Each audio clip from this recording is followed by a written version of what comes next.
الله غرابا يبحث في الأرض ليريه كيف يواري سوءة أخيه قال يا ويلتى أعجزت أن أكون مثل هذا الغراب نعوذ بالله কাবিল যখন হারুনের লাশ নিয়ে যখন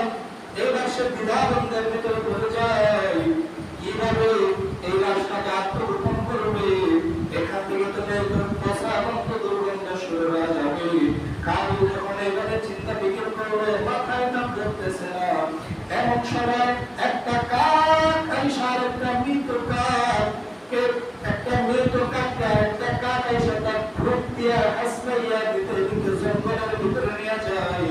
জঙ্গলের ভিতরে যখন নিয়ে যায় কাবিলের এবার বলে দেখি কাকটা কি করে মৃত পরে নাকি কি করে একটু দেখি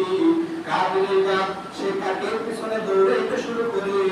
কাবিলের বাপ দৌড়াইতে দৌড়াইতে কাকের পিছনে যাইতে যাইতে কাক গিয়ে দেখে এবার জঙ্গলের একটা কিনারার ভিতরে যাইয়া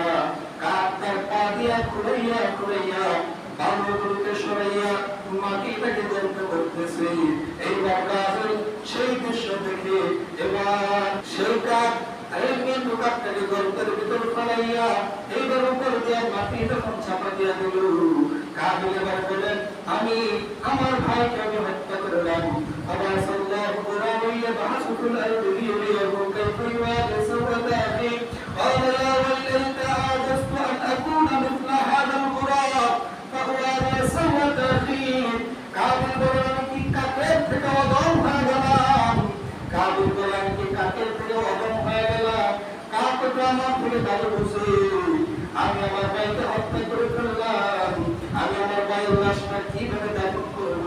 আমি আমার ভাইয়ের লাশটা কিভাবে আত্মগোপন করব আমার তো জানা নাই মিসলা হাযাল গুরাব এই কাকের থেকে আমার শিখতে হইতেছে কাবিলের ভাই নিজে কর্মক্ষেত্রে লজ্জিত মনে করল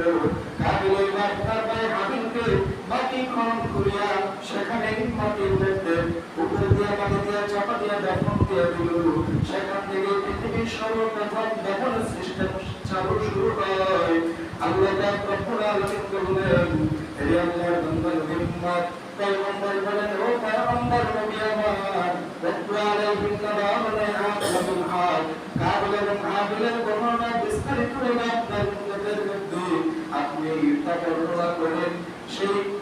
সেইখান থেকে আমাদের কুরবানির প্রচলন শুরু হয় আর আমাদের যে কুরবানির যে ইতিহাস আমরা যেটাকে এখন আমরা পালন করে আসতেছি সেটা হলো আমাদের জাতির পিতা হযরত ইব্রাহিম আলাইহিস সালাতু ওয়াস সালাম এবং তার ইসমাঈলের যে ঘটনাটা উল্লেখ করে যে ঘটনাটাকে স্মরণীয় করে আমরা এখন কুরবানি প্রচলন করতেছি।